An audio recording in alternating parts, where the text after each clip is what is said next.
Alrighty, ladies and gentlemen, welcome to another episode of The Goldbrick Road. We are your hosts, Kenji Shimada and Carl Brockman. Welcome to The Goldbrick Road, the path we are called to walk in this life, should we choose to accept it. And today we have a wonderful guest, Tianda Williams. She is the founder of uForage. We will jump into that in a moment, but I met Tianda here on the Gold Coast. We actually came from that walk today, actually. Tallabudgera Creek. Jason Atkins is hosting. It's called Currents now. And at Goldbrick Road, you know, faith, focus, and fortitude is really who exemplifies who's on that Goldbrick Road. And the first time I met Tianda, we talked about off-grid living. You know, I've been doing my off-grid life. She's off-grid and doing that stuff too. But just how she expressed herself and how she's talking so passionately about what she does, I was like, oof, this is a person on the Goldbrick Road. So I thought we got to have a conversation with her. And so welcome, Tianda. Welcome to the podcast. Thank you. Thank you for having me. I'm very excited to be here and touched by your beautiful words, Kenji. Oh no, it's always nice to see, you know, people with those beautiful qualities. And I guess with uForage, before I go into all that, why food waste? Oh my goodness. Why food waste? That's a fantastic question. And just so far from who I was growing up and where I started, nothing about my journey was thinking about that sort of thing. Nothing about that is grounded in health or well-being. I didn't grow up that way, and it wasn't something that was ingrained into me. So for me to wind up here, it's a really great question. I think for us, it was just seeing it around and being in a position before where I have had difficulty finding food, paying for groceries, having to sit in front of, charity boards and explain why I'm in that situation. Knowing that there's so many opportunities out there of food that is falling to the ground or going to waste, when there are people that could really use it and really benefit from that, it just seems like a really mismanaged thing. Like, how is it that we have people who are struggling and yet there's all this food on people's gardens, in their backyards, that they're just not utilizing? They don't know how to utilize, perhaps, and there's just nothing in between to get it from there to the people that need it. And I think that's where it really started for me, like that drive and that interest in solving that problem. Yeah, and so what is uForage? uForage is I guess I'll call it a marketplace. It's a mobile app that you can download, and it's basically a big interactive food map that allows you to find your local sources of food. And that might look like, a small to medium scale producer selling farm produce down the road, or it could be someone a few blocks across who's just baking sourdough and absolutely loves to do it and doesn't want to have like a shop or anything like that, but just wants to get it out to their community. So it could also be foraging for wild food too. So I don't know if you've ever had the pleasure of picking mulberries from the tree, but when mulberries go off, they are everywhere and it's only for a short amount of time. And we love to just have those pinned in wild locations that you can just go and pick and relive those childhood memories of the mulberry trees and the stained fingers and clothes.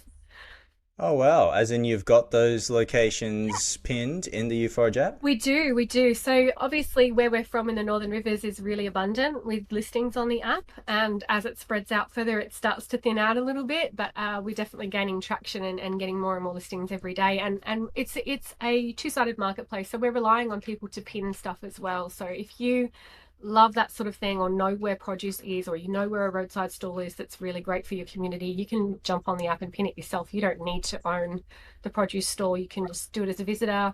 But yeah, we're relying on our community to tell us where it is. We can't be everywhere.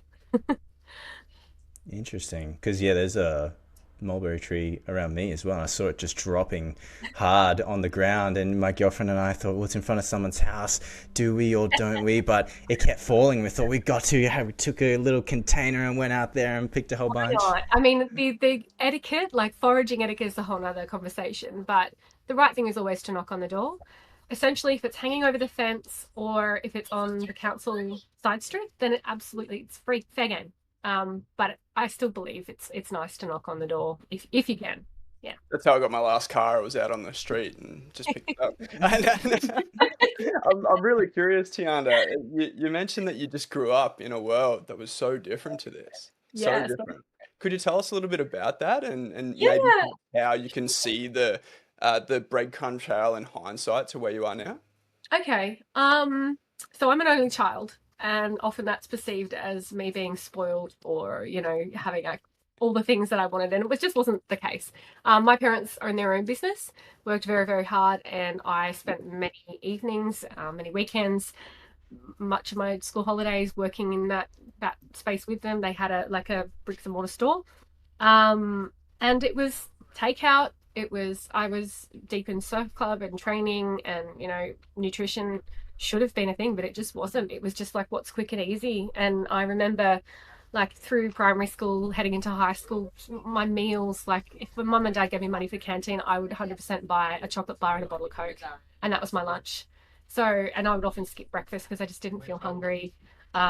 Just no focus on that health, side of things whatsoever. And it wasn't until much later on, when I had my own children and my dad fell ill with a brain tumor, that I started to really pay attention to, oh, okay, maybe what we're eating, is important, and I should be looking at how we're doing that. So it wasn't that I had a bad childhood or anything. It's just that the focus was elsewhere.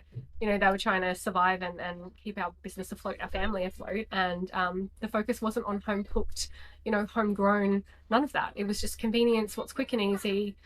We had relationships with all of the other shops, that were close by, which included, food vendors and things like that. So there was very few home cooked meals. And I just remember, like, when times were tough, it was noodles and baked beans and stuff like that. There was no concept of, where your food comes from is important, or organic, or anything like that. And like, I remember when I started cooking myself, I thought I needed a packet to cook, because I didn't understand how to make, stuff from scratch, or how to create flavors with herbs, anything like that. So yeah, it's been a real winding road, I suppose, to get here.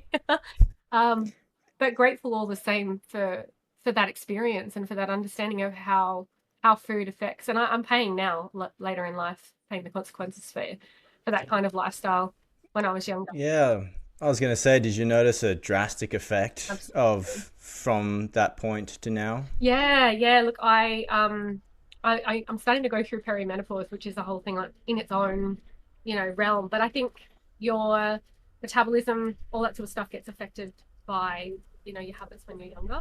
And I've definitely suffered the consequences. And I think through all the stress that we've been through, and I've been through in my young adult life, I don't think I've handled it as well as I could have, because my foundation wasn't as good as it could have been. I think that's one thing that I definitely noticed, for sure. Yeah. Yeah, it's insane just how lucky we are, just the access to information, and then great products like uForage come to the market and will hopefully continue Hopefully. to evolve the way we look after ourselves, eat, etc. But very similar to you, Tianda, I grew up, my parents both worked super hard. My dad was building his own business, my mum 9 to 5 in the government in the city, so a lot of travel in between. We'd have our oven meals, once a week we'll get spaghetti bolognese, which was a treat. It felt home cooked, but yeah, just your jar of Yeah. bolognese sauce and your pasta Yeah. and your mince. Dad put pineapple in it, and I thought that was normal. I actually really like it, but I've come Wow. to learn as an adult that it's not a normal thing to put in the spaghetti bolognese. But very similar. You just don't know. You don't know the impact that these processed foods have on your body. If your belly's full, then great. Like that Yeah. that was all Yeah. I guess our parents had to go off. And with the access or the abundance of information, Tianda, I still know I'm missing the mark. I still know I Mm. just not developing the habits to the optimal capability that I could. From your perspective, have you found one or two things that are just super important that most of us miss or that we should apply? Oh, this is probably not the answer that you're expecting, but I think it's actually like information overload. And I went down the path of just consuming everything I could get my hands on. And to the point where it was like, I can't eat vegetables because they've got, I can't think of what it is right now. I always go Like blank. pesticides and Yeah, sprays and not even that. It's something that it releases to protect itself. My words have left me. But it's basically like slightly poisoning your own body, right? oh So no. I've just gone so far down the rabbit hole of doing all the different things and all the different therapies and modalities. Like I came out of domestic violence and my health really declined after that. And I spent a really long time just diving into all of the things that were going to heal me. And it gets to the point where you just consume so much information that you don't actually know what the right thing is to do.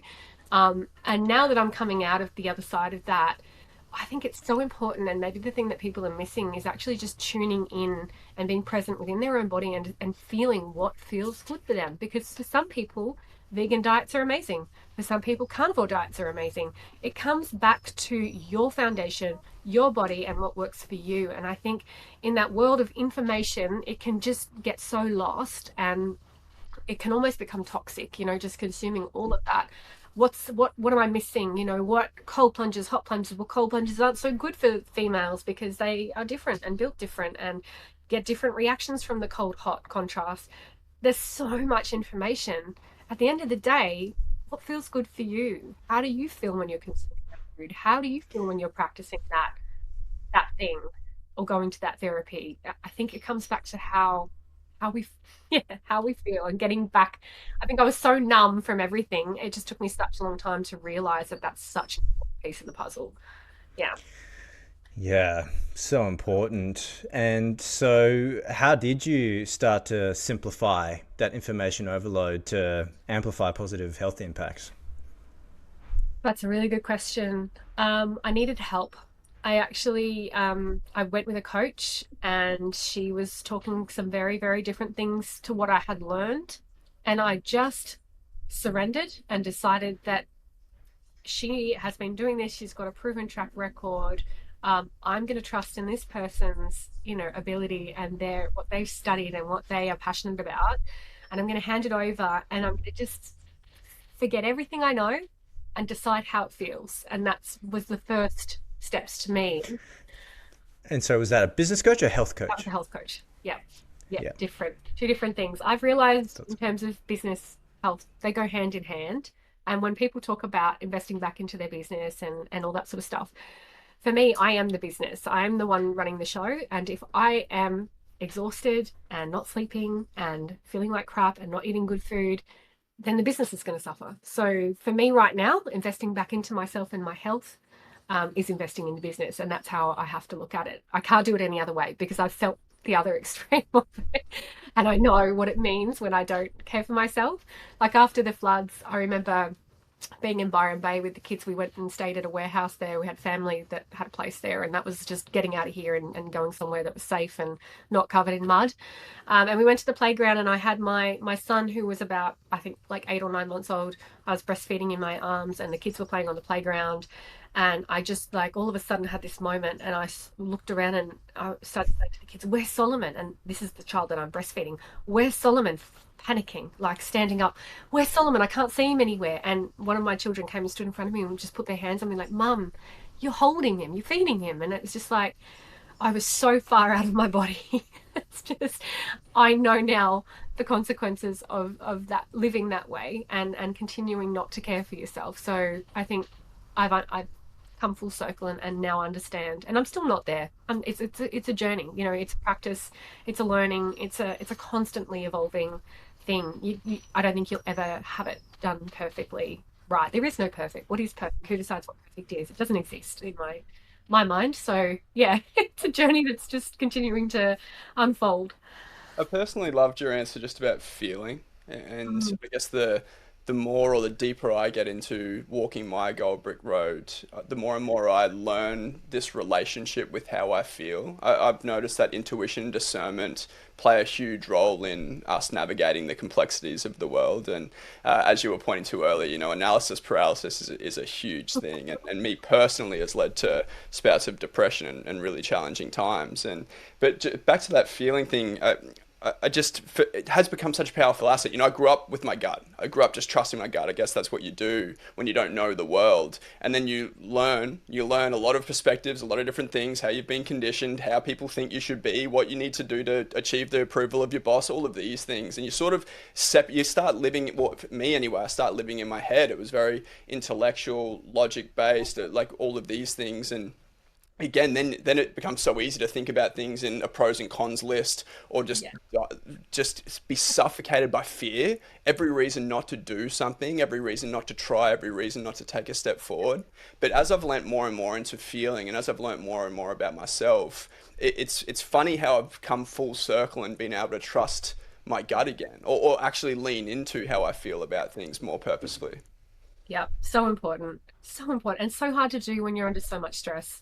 Like even now, I still find myself not in my body and just trying to find those practices that help bring me back and like our walk this morning, Hmm. NG, like things like that that just bring me back to center and back in contact with myself and my soul and what feels good. So important. So important. Yeah.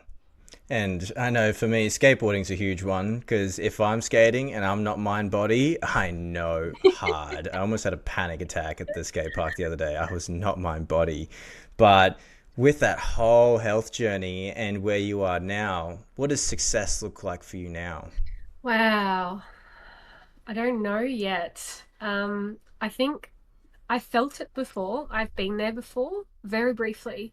And it felt like everything was in flow and I felt like the world was really happening for me and all these opportunities were presenting themselves and I felt just like every day I'd wake up like yes, like excited and it's hard. It's hard to stay in that and have all of those plates balancing, especially when you have a family and business and all of those things. Um, I think that's ultimately where I'd like to get back to, but it's mm, Mhm. it's I think we have to be in love with the journey as well. It can't always be perfect, and success to me is embracing and enjoying all of the steps, all of the places that it takes me along the way. And if that means that my health crashes and I need to take some time to focus on that, then I'm going to love that part of it and appreciate that opportunity to look at that aspect of my life. I think it's a mindset thing. I think what is success? I think just being purely happy and healthy and enjoying where you're at instead of chasing something. I think that like is the ultimate success.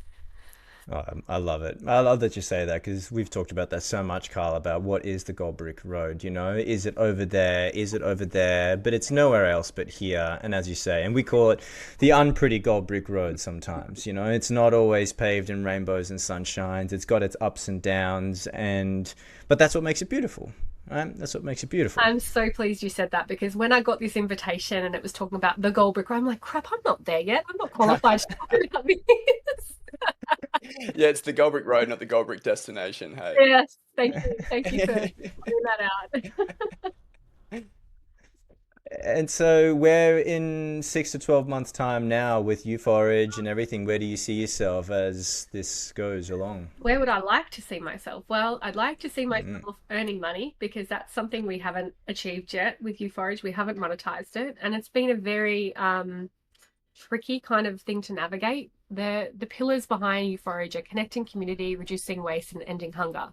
And a big part of me felt really uncomfortable with charging people for something that's supposed to be helping and achieving those things. Like, how can I help people that are struggling and looking for food by charging them for another service? Like, it just doesn't. I couldn't understand how that was going to fit together. So we've landed on a pay what you can offering. So people can still get it for free if that's what they need. And then hopefully people that can afford it will do the right thing and support us and keep us running. That's what we're hoping. So 6 months time, mm. I hope that we have a great base of people helping keeping us running and helping us to be able to actually implement the changes and things to make the platform the best that it can be. That's where I hope to see us in 6 to 12 months time. And I was going to ask, what's that journey been like of overcoming the monetary side of things? Of it's so hard when it's a passion It project, right? is. It is. Look, it's interesting actually. Like the whole decision to go ahead with uForage, it was never even a conversation. It was just like we're doing it. It was never like a how are we going to afford? It was just we just did, and which is really crazy to think because we're a single income family with 4 children who go to a private school. So it's not like we've got cash laying around. um, it was basically like having a second mortgage for a number of years while we built the app. And only recently has it started to be a thing where it's like, we actually really need to make money now because it's costing us about $1,000 a month in servers. And those servers could really be bigger and make the app run faster, but we just can't afford. So now it's kind of like I'm turning it around and viewing it like, well, this is actually taking out of my family's pocket now. And we deserve to receive for what we've built and what we've worked so hard for. And what we're trying to do too, like there's big goals there. So we can't do that alone. We can't just do that as a family standing alone. So I think that's helped my mindset a little bit, changing the way I'm thinking about it. But it was never a question of, are we sacrificing? It was just something that we knew we really wanted to do when we come up with the concept. COVID and the empty supermarket shelves, everything that's happened throughout the way, they're being cut off in the floods for 17 days. It's almost like we get shown these things, just reaffirming that, yes, this is something that's going to be helpful for people. Yes, this is something that's needed. So it's just been we just did it. And I guess now it's kind of like sitting back going, holy crap, we spent so much money. How did we afford that? What else could we have spent that on? Like, I can't even let my go there. When we wrap this up, Tianda, we'll stay on because I got a couple of things that I'll share with you. Perhaps they might be in alignment to what you're looking to do. That makes sense. That's authentic, right? Again, you didn't step into this just to make a ton of money or to just get the band-aid off and cash out. But I got a few ideas that might help. Tell me more about that. You spoke about it wasn't even a decision. It just happened. We just woke up one day and we were doing it. It sounds like that was the call that you answered. Pretty much. Like, I remember when we were first talking about, well, what could it look like and how would it work and what would it do? And I remember drawing it on like a piece of paper and then just thinking to myself, how does that turn into an app? Like, I've got no idea. I'm not technical. I don't code. I don't do any of that sort of stuff. And it just happened. Like, the next step was like, well, let's find someone that knows how to do it. And we just started listening to podcasts of all things, and listening to people, that were developers and their information and what they'd come from and what they were building. And we just kept hearing this one stand out in particular. And then we just called them and we're like, hey, we've got this idea, how do we go about that? And the first thing was wireframes, and which is like a mind map of how it all works. When you click this button, it takes you there. And so we just like, okay, well, that's the next logical step. We'll just build that and see what that looks like. And it just those steps just kept happening. And then next thing you know, we've got a app in our hand. Like, that's really how it was. And as I said, as we're going along and we're taking these steps, all these things are happening that just keep reaffirming that this is a good idea. This is something people are looking for. This is what is needed. And so we just kept rolling with it, really. Like, that's how it happened. And then I guess halfway through it was like, wow, this is a lot of money. Like, we're really doing the right thing here, but we're already that far in. You just keep going. And I think it's important, like in the permaculture principles, they have, a lot of steps along the way of how to grow and what the steps you need to take to prepare for that. But at the very end, it talks about getting a yield. And it's so critical to get a yield, because if you don't, none of these other steps are going to matter, because you're not going to have a functioning farm. You're not going to have a food. This cycle can't continue unless this can actually do something for you. And even one of the permaculture gurus down south, Jeff Lawton, was like, if you're not getting yield, just stop. Have a little veggie patch that you just have fun with, right? Yeah. Because it's so important, because you can't continue the good work you want to do.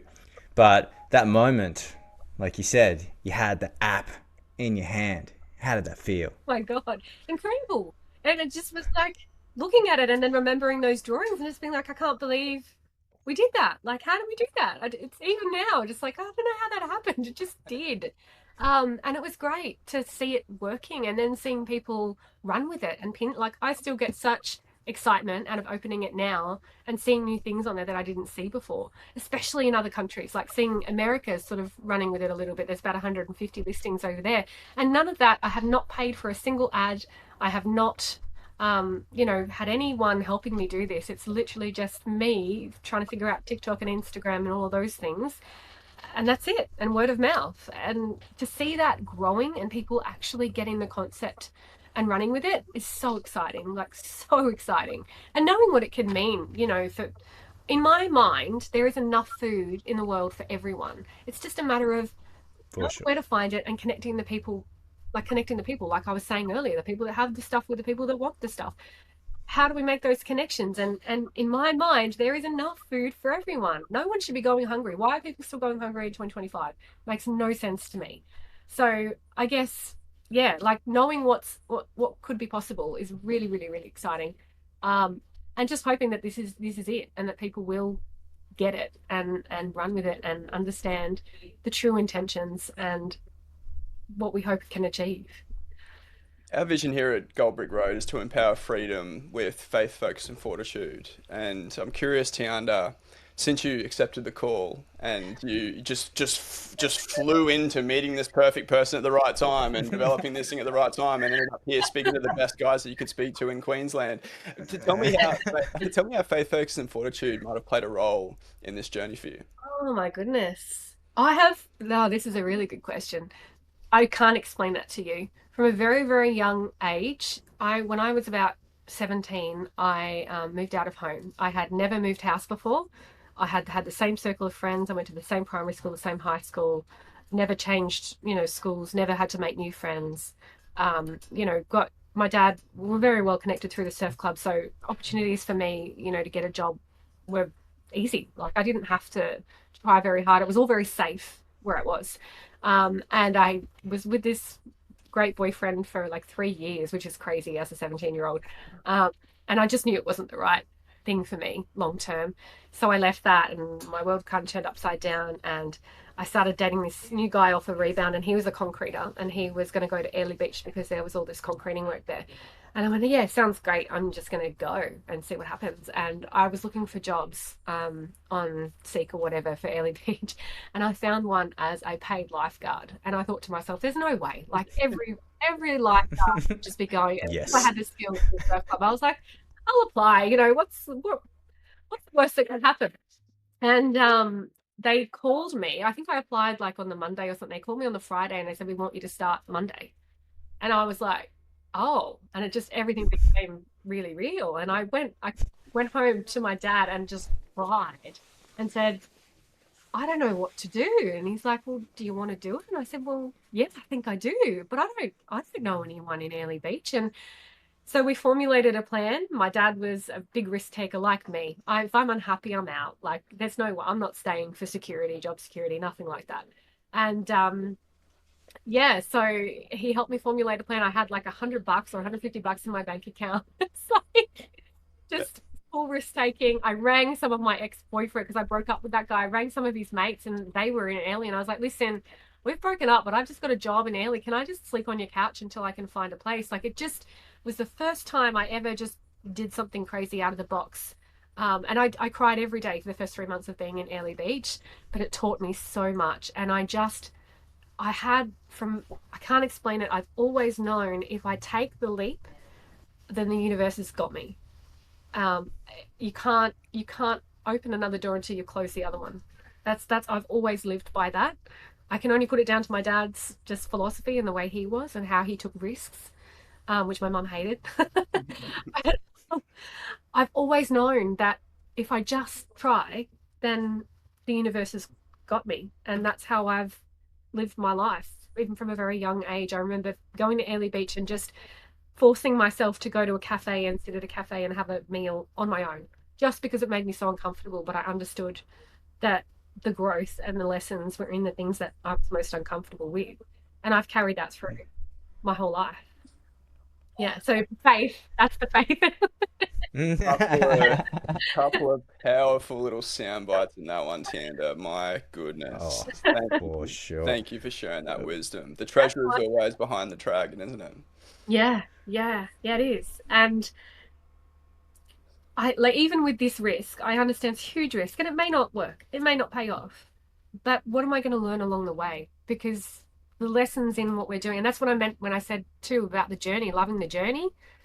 You have to do that. Otherwise, what are you doing it for? Like you've got to love the process and the failure and the hard times and the to get to the good stuff. You've got to have no rainbows without the rain, like all of that stuff. I've always had that very positive outlook when even when things are bad and you know we've been through some bad stuff. That's another story for another day. Like the things that happened in 2022 to 2023 and 4 were just like bang bang, Mm-hmm. really hard stuff. But I knew throughout it all, even though it was hard, and I understand it's happening for me. There's things that I'm yet to learn, and I need to have these experiences to really appreciate what's going to be on the other side. Same with my relationship when I went through DV. Not ideal, but hey, I could not appreciate my partner for who he is and what he does for me and our family had I not experienced the other side of that. So yeah, for me it's loving it all, even how tough it gets and how crappy it feels, and it's all relevant, it's all there, and what you do with it is going to make who you are, I believe. Powerful, powerful stuff. Just so curious though, what was your dad's philosophy? I I never got to ask him that, you know. I think by the time I really stepped into all of this personal growth and all of that faith-based kind of stuff, he was gone. And perhaps that was part Mm, of it, you know. Perhaps that was part of why I lived that so ruthlessly, I suppose, because I knew that was who he was and how he rolled. I think I think he played small, um, because he wanted to protect his family, and I don't want to leave that on the table. He died at 52. Mm. And now, like my partner that I'm with now just hit 51, which is just mind blowing to me.